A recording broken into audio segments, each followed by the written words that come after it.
Bueno, seguimos. Habíamos terminado con el sistema electoral.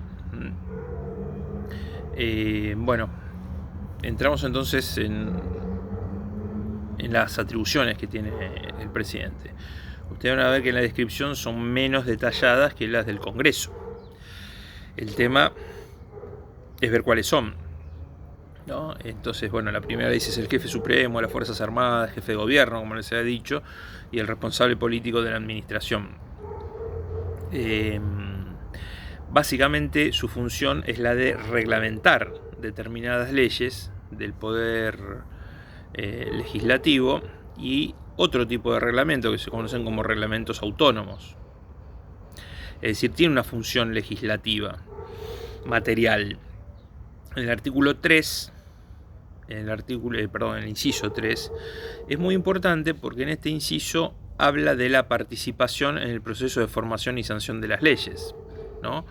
Que las promulga, o sea, tiene iniciativa parlamentaria, que no es un tema menor, tiene la obligación de promulgar las leyes, y si pasaron 10 días no fueron promulgados, se autopromulgan, y bueno, promulgación parcial, ¿no? Que sería el tema del veto, las puede vetar y también las tiene que hacer publicar. Dice de la misma manera que el artículo 76, cuando le delegan facultades, dice que el Poder Ejecutivo no podrá, bajo pena de nulidad, emitir disposiciones de carácter legislativo. Entonces, esto es una clara divisoria del sistema republicano. Recuerden que el artículo 76 decía, las facultades son indelegables, salvo que, y con ese salvo que hay un problema importante. Entonces, ¿qué dice este famoso inciso 3?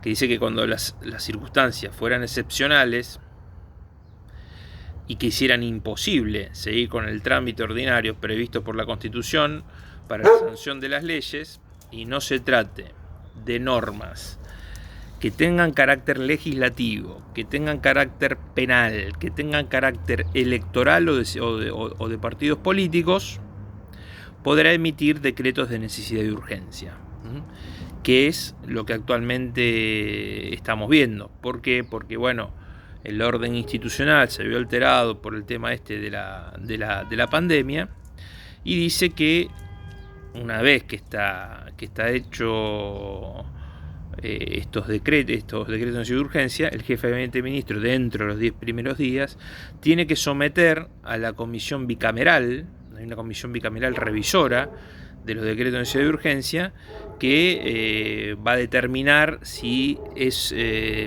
se aprueba o no se aprueba ese decreto. Una cuestión de gimnasia legislativa, de reflejos. Por supuesto, el Poder Ejecutivo es mucho más ejecutivo, valga la redundancia, que en realidad no es una redundancia, sino que es más ágil. El Departamento Ejecutivo. El Poder Ejecutivo es más ágil, es una sola persona, y usted me puede decir los ministros, pero los elige el presidente. Entonces es mucho más fácil, no es necesario ponerse de acuerdo entre 257 personas y otras 72. Entonces, a veces se hace uso y abuso del decreto de necesidad de urgencia. No digo por esta gestión, ¿no? Sino incluso por gestiones anteriores, la que antecedió a esto, que cualquier cuestión, decreto de necesidad de urgencia. Es una manera de eludir la obligación del Congreso. En tanto haya una habilitación como esta, a veces los presidentes la usan de manera desmedida. Hay un ejemplo para destacar, que es el de Raúl Alfonsín, ¿no? Que prácticamente no emitió decreto de necesidad de urgencia, ¿no? En los primeros 2 años de gobierno había emitido solamente 2. Y eso que no existían estos límites que existen hoy que pone la Constitución. Esta es la idea de terminar con el hiperpresidencialismo. Pero bueno, seguimos en el inciso 4, habla de la capacidad de nombrar, la atribución para nombrar a los jueces tanto de la Corte Suprema como de tribunales inferiores con el acuerdo del Senado. El tema de esto estaba en la Constitución anterior, no había demasiado problema, hasta que hasta que acá se incorpora un párrafo que dice: un nuevo nombramiento precedido de igual acuerdo será necesario para mantener en el cargo a cualquiera de esos magistrados. ¿Qué significa esto? Que cuando un juez cumple 75 años, para poder seguir en el cargo, tiene que ser nombrado, tiene que ser designado por el presidente y se le tiene que brindar el acuerdo. Esto generó muchísima polémica, incluso porque había un juez de la Corte Suprema de Justicia que falleció en diciembre del 2015 a la edad de 90 y tanto, 95 años, una cosa así, que era el doctor Carlos Fait, profesor también de Teoría del Estado. ¿Qué sucedió? Bueno, este juez tenía 75 años y tenía que revalidar su condición de juez de la Corte Suprema a través del presidente. Entonces el presidente tenía que mandar su pliego de nuevo al Congreso. Ahora, se planteó un caso. El caso es cuando hay una controversia. Este juez, Carlos Fait, dice lo siguiente: el artículo 110 de la Constitución dice que los jueces duran en su cargo mientras dure su buena conducta. Hay dos garantías de independencia del poder judicial surgidas de la Constitución de los Estados Unidos, donde Jefferson decía son las dos garantías a los efectos de defenderse de la espada del poder legislativo, no, de la espada del poder ejecutivo y de la bolsa del poder legislativo. ¿Qué quiere decir? Bueno, el poder legislativo pone impuestos, el poder ejecutivo tiene toda la fortaleza de manejar el tesoro, por ejemplo, tiene a su cargo la policía, las fuerzas armadas, las fuerzas de seguridad. Entonces, ¿qué decía? La justicia tiene que ser independiente. Y una vez que fue designado un juez, el juez no debería ser molestado en su cargo. Imagínense ustedes si un juez que tiene 74 años, 11 meses de vida y 20 días y 15 días, y tiene que resolver y poner su enredada firma, o una firma digital ahora, en una sentencia para resolver acerca de la inconstitucionalidad de un decreto o de una ley, y su continuidad en el cargo depende de precisamente los legisladores, los senadores que votaron esa ley que decide dejar sin efecto, o del presidente, que es el que lo tiene que designar. ¿Tiene realmente independencia para decidir? Bueno, este es un punto de fondo. El otro punto era que en la declaración de necesidad de la reforma no figuraba esta nueva disposición de que los jueces al cumplir 75 años tenían que ser nuevamente designados por el presidente, propuestos y ratificados con el acuerdo del Senado. Entonces se genera un problema importante y la Corte Suprema termina resolviendo. Carlos Fait, que era juez de la Corte Suprema, se corre de la situación, se excusa, y resuelven los demás jueces, creo que con un conjuez también, o los jueces que estaban, resuelven a favor de Carlos Fait. Esto es lo que se llamó el caso Fait. Seguramente ustedes lo tienen en los libros, tanto de Vidal Campos como el otro, porque el fallo es de antes del año 2000. Carlos Fait, a través del caso Fait, permanece en la Corte Suprema. ¿Qué sucedió? Después hubo otros jueces, Augusto Belucio, Zaffaroni, que en realidad cuando llegan a los 75 años,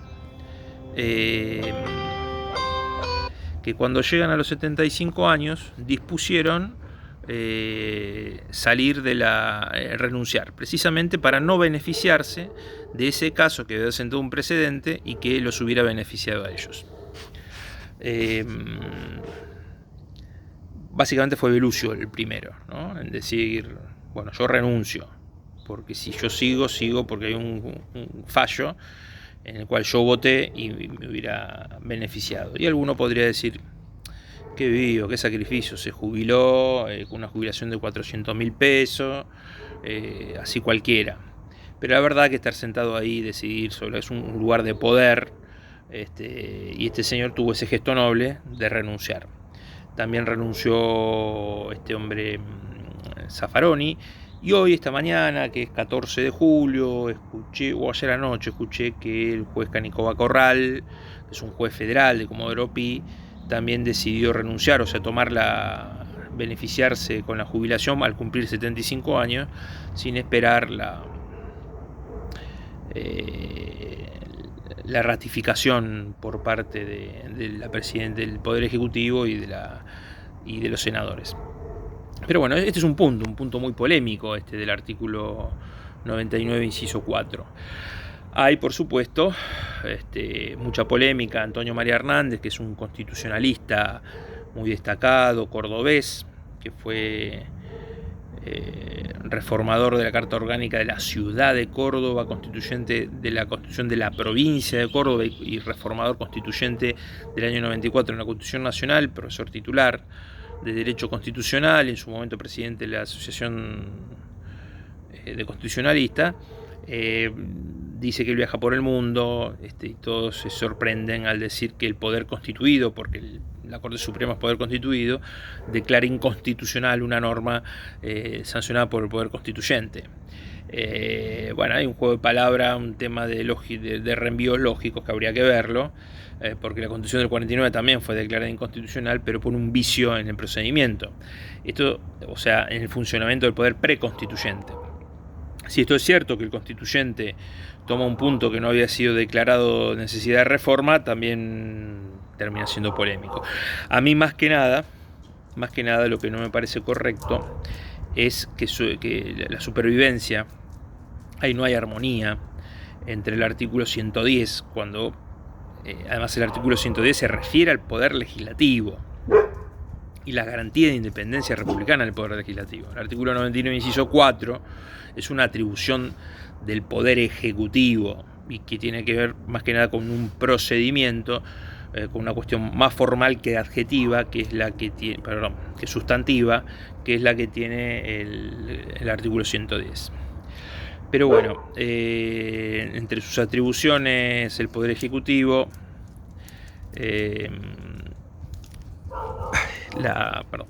el inciso 5 habla del indulto, ¿no? De la posibilidad de indultar que tiene el presidente. Dice, puede indultar o conmutar penas por los delitos sujetos a la jurisdicción federal. ¿Eso qué quiere decir? Si es el que dictó una sentencia, es un gobernador, es un juez provincial, no tiene esa facultad, siempre cuando sean cuestiones federales. Ahora bien, que tiene algún límite, tiene una restricción. Bueno, no las tenía en su momento, por lo menos en el fondo. Sí dice este artículo que puede indultar sujeto siempre a la jurisdicción federal y previo informe del tribunal correspondiente, excepto en los casos de correspondiente, previo a los informes del tribunal correspondiente. ¿Qué significa? No tenemos que olvidar nosotros ese artículo 36, ¿no? ¿Están acá? Sí. El artículo 36. ¿Qué decía el artículo 36? Bueno, las cláusulas democráticas de todo aquel que hubiera incurrido en una sedición, etcétera, etcétera, no podría ser beneficiado del indulto. Eso se incorpora también en el año 94. No tenemos que perder de memoria que el último indulto se otorgó en el año 90 por el presidente Carlos Menem. Eso fue un indulto muy cuestionado porque era indulto de los miembros de las juntas militares, no solamente de las juntas militares, sino a genocidas que habían participado del último gobierno militar, de la última dictadura militar, y también a terroristas subversivos, terroristas de Estado y terroristas subversivos. Esto fue muy resistido por la población, que mucho le había costado a la democracia poder sentar en el banco de los acusados a los militares de la última dictadura, y la sociedad está bastante sensible una gran oposición respecto de esa acción de parte del presidente Menem, y 4 años después llega la reforma de la Constitución. Entonces seguía siendo un tema muy sensible y por eso a los indultos se le puso este límite, ¿no? Cuando eran cuestiones vinculadas a la sedición, interrupción del orden constitucional, no son materia de indulto. Ahora bien, pide, si no es de materia de indulto, ¿se puede declarar inconstitucional un indulto? Bueno, si no son los del artículo 36 parecería que no, salvo que, fíjense ustedes, que pide dos cuestiones. Una es que tengan sentencia firme, o sea, si tienen pena, la pena tiene que estar firme, no puede estar procesado, puede estar condenado y no estar firme la sentencia, cuestiones de día, tiene que estar firme la sentencia y tiene que existir de manera previa un informe del tribunal que lo condenó. En el informe puede decir: este señor cometió un crimen aberrante, mató a la abuelita con un sacacorcho oxidado, la dejó de sangrar, una cosa terrible. No pongan estos ejemplos en un examen, pero tiene que estar, es un requisito de procedencia, que la sentencia esté firme y de que esté acompañado por el informe del tribunal. ¿Qué es lo que se quiere buscar cuando hacemos la interpretación teleológica? Bueno, que a la hora de indultar, el presidente sepa, esté informado de qué es lo que está perdonando. Porque el indulto en realidad lo que perdona es la pena. Perdona la pena. Está condenado, se tiene el antecedente de la condena, no cumplió la pena, o se la conmutaron. ¿Conmutar qué quiere decir? Se la cortaron. Estaba condenado a 20 años y se la bajaron a 10. Es un beneficio que en realidad responde a una rémora de la monarquía. Los monarcas eran los que decidían, bueno, eso lo explicamos con la misma teoría del Estado, si decidían por nuestras vidas, si uno seguía con vida o se lo mataba. De eso también de eso se trataba la monarquía. No había debido proceso, no éramos todos iguales ante la ley. ¿Y por qué a alguien se lo va a perdonar si cometió una acción como la cometió a otro? Los dos fueron sometidos a un juicio, podía haber sido el mismo juicio, con el mismo juez, los mismos fiscales. Uno fue preso, fueron los dos presos y a uno lo perdonan y a otro no. ¿Por qué? Bueno, es un beneficio personal, es una prerrogativa que se le está dando al presidente. ¿Está bien o está mal? Y bueno, habrá casos excepcionales que por una razón de Estado se deba perdonar. Cosa distinta es la amnistía. La amnistía no es lo mismo que el indulto. La amnistía en realidad borra el delito, no borra la pena. Y viene de un principio garantista, esto que tenemos en el artículo 18, es que el uso de la ley penal más benigna. Si al día de hoy, no hay más el homicidio o, por ejemplo, la despenalización del aborto. Abortar no es más un delito. Y tengo un cirujano que está preso porque efectuó un aborto, obviamente clandestino. La ley penal más benigna hace que, bueno, si no, esto no es más un delito, por más que ya estuviera preso, esta persona tiene que salir. De la misma manera que la irretroactividad de la ley penal, si yo hice algo y en ese momento no estaba prohibido, no puedo ser castigado. Si yo fui castigado por algo que sí que estaba prohibido en su momento, pero ahora no está más prohibido, se le aplica. Entonces, ¿cuál es la ley, la amnistía? Bueno, como la amnistía debe ser sancionada por una ley, es de carácter general e impersonal. No se le puede aplicar a una persona la amnistía, sino a todos aquellos que estén en esta circunstancia. Se le borra el delito, no la pena, se borra el delito. En el indulto, la conmutación de pena, se borra la pena o se acorta la pena, no se acorta el delito ni se borra el delito. Bueno, después, por supuesto, ustedes deben saber ya de público conocimiento que el presidente es quien inaugura el año legislativo, y eso no es menor, porque cuando comienzan el presidente no tiene mayores interrupciones, ¿no? El Congreso sí. Entonces el presidente es de un ejercicio continuo del poder, no así el poder legislativo. Nombra embajadores, a los militares, siempre con acuerdo del Senado. Eso es otra de de las características que tiene y de la relación del presidente con el Congreso.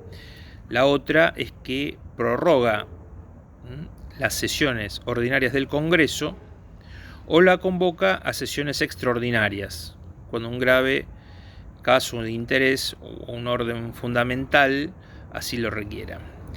¿Hay una diferencia? Hay una diferencia. Prorrogar las sesiones la puede prorrogar también el Congreso. ¿Y cuál es la diferencia? Que si yo prorrogo la sesión del Congreso, el orden del día lo pone el mismo Congreso. Si yo llamo a sesiones extraordinarias, el orden del día y lo que se va a tratar lo pone el presidente de la Nación. Por lo cual, si ya el Congreso terminó sus sesiones, por lo general los presidentes tratan de llamar a convocar a sesiones extraordinarias. El comandante de las Fuerzas Armadas, se lo habíamos dicho, declara la guerra y ordena represalias con la aprobación del Congreso. ¿Recuerdan cuando hablamos del estado de sitio? Que hablábamos hace un tiempo en la época de las garantías, como estado de excepción hacia el final de la parte de los sistemas de derechos y garantías. Declara el estado de sitio en uno o varios puntos de la nación en caso de ataque exterior y por término limitado con acuerdo del Senado. En caso de conmoción interior, solo tiene esa facultad cuando el Congreso está en receso, porque esa atribución corresponde al Congreso. Recuerdan que la conmoción interior, diciembre del 2001, el Congreso estaba de receso y el presidente de la Rúa es la última vez que se llamó estado de sitio.